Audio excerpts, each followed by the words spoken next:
Hi guys spoken English with Raju എന്ന YouTube ചാനലിലേക്ക് എല്ലാവർക്കും സ്വാഗതം. ഇംഗ്ലീഷ് പഠിക്കണമെന്ന് ആഗ്രഹമുണ്ടോ?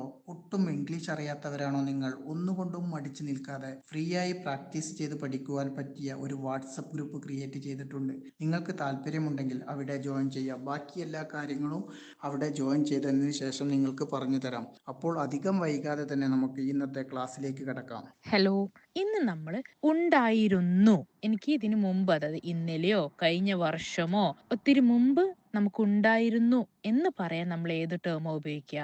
അവിടെ നമ്മൾ ഉപയോഗിക്കുന്നത് ഹാഡ് ആണ്. ഹാഡ് അവിടെ എല്ലാത്തിന്റെ കൂടെ they had, she had, I had, we had, he had ഉണ്ടായിരുന്നു. ഇത് പറയാൻ വേണ്ടിയിട്ട് ഹാഡ് ആണ് എപ്പോഴും ഉപയോഗിക്കുക. ഓക്കെ, ഇന്നത്തെ ട്രാൻസ്ലേഷൻ ടാസ്ക് നോക്കാം. അതിൽ ഹാവ്, ഹാസ്, ഹാഡ് ഒക്കെ ഉപയോഗിച്ചിട്ട് കുറച്ച് സെന്റൻസസ് എങ്ങനെയാ ക്രിയേറ്റ് ചെയ്യാൻ നോക്കാം. ഇന്നലെ എനിക്ക് മീറ്റിംഗ് ഉണ്ടായിരുന്നില്ല. എനിക്കാണ് അല്ലേ? അപ്പം ഐ വരുമ്പം ഹാവ് ആണ്. ഉണ്ടായിരുന്നില്ല എന്നാണ്. അപ്പൊ ഡിഡിന്റ് ആണ്. I didn't have meeting yesterday. ഇന്നലെ എനിക്ക് മീറ്റിംഗ് ഉണ്ടായിരുന്നില്ല. അവൾക്കൊരു വലിയ വീടും ആഡംബര കാറുകളും ഉണ്ടായിരുന്നു നമ്മൾ നേരത്തെ പഠിച്ചതേ ഉള്ളൂ. അപ്പം ഹാഡ് ആണ്, അവളാണ്. She had a big house and luxury cars. Okay, next one. അനുവിനും ദേവിക്കും ഒരു വെക്കേഷൻ പ്ലാൻ ഉണ്ടായിരുന്നില്ല എന്നാണ് അല്ലേ? അതുകൊണ്ട് Anu and Devi didn't have a vacation plan. Have വന്നത് കണ്ടോ? അനുവും ദേവിയും രണ്ടുപേരുള്ളത് കൊണ്ട് ഇത് പ്ലൂറൽ ആണ്, അതുകൊണ്ടാണ് അവിടെ ഹാവ് വന്നത്. Okay, next one. എന്റെ സഹോദരന്മാർക്ക് ജലദോഷം ഉണ്ടായിരുന്നോ? അതൊരു ക്വസ്റ്റ്യൻ ആണ്. ആ ക്വസ്റ്റ്യൻ എങ്ങനെയാ ചോദിക്കുക?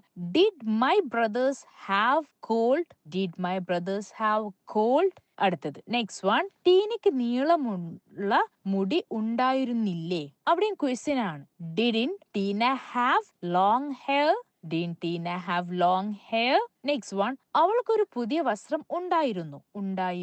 She had a new dress. Next one. ഞങ്ങൾക്ക് ഇന്നലെ കണക്ക് ക്ലാസ് ഉണ്ടായിരുന്നു. We had maths class yesterday. ഫിദയ്ക്കും ഫാത്തിമയ്ക്കും ഇളയ സഹോദരൻ ഉണ്ടായിരുന്നു. Fida and Fathima had a young brother. കഴിഞ്ഞ ആഴ്ച എല്ലാവർക്കും ഇന്റർവ്യൂ ഉണ്ടായിരുന്നോ? Did everyone have an interview last week? Next one. 5 വർഷം മുമ്പ് അദ്ദേഹത്തിന് കാർ ഉണ്ടായിരുന്നില്ലേ? Did he have a car 5 years ago? ഈ ഒരു മെത്തേഡിലായിരിക്കും നമ്മളെ ട്രെയിനേഴ്സ് നിങ്ങൾക്ക് ക്ലാസ് എടുത്ത് തരിക. അപ്പോൾ നിങ്ങൾക്ക് ഇന്നത്തെ വീഡിയോ കണ്ട് ഇഷ്ടമായിട്ടുണ്ടെങ്കിൽ ചാനൽ ഇതുവരെ സബ്സ്ക്രൈബ് ചെയ്യാതെ വീഡിയോ കാണുന്ന ആരെങ്കിലുമൊക്കെ ഉണ്ടെങ്കിൽ ചാനൽ സബ്സ്ക്രൈബ് ചെയ്ത് സപ്പോർട്ട് ചെയ്യാൻ മറക്കരുത്. അപ്പോൾ ഇതുപോലെയുള്ള വ്യത്യസ്തമായ വീഡിയോസുമായി നമുക്ക് നാളെ കാണാം. എല്ലാവർക്കും നന്ദി, നമസ്കാരം.